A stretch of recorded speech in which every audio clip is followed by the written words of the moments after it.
Water ట్యాంక్లో కోతుల కళేబరాలు.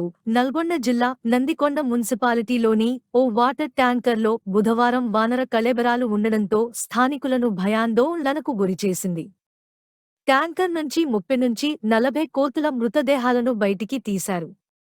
Municipal సిబ్బంది నీటిలో తేలియాడుతున్న వానర కళేబరాలు చూసి అంతా షాక్కు గురయ్యారు. కాగా కొద్ది రోజులుగా అవే ట్యాంకర్ నీరు ప్రజలు తాగుతున్నారు.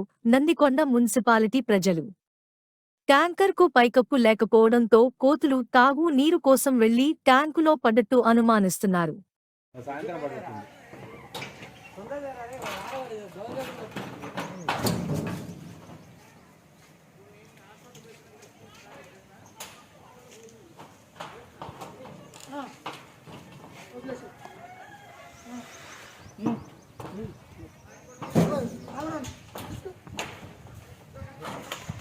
రామరావు మధ్యలో నిలబెట్టరు, బలంగా ఉన్నాడు.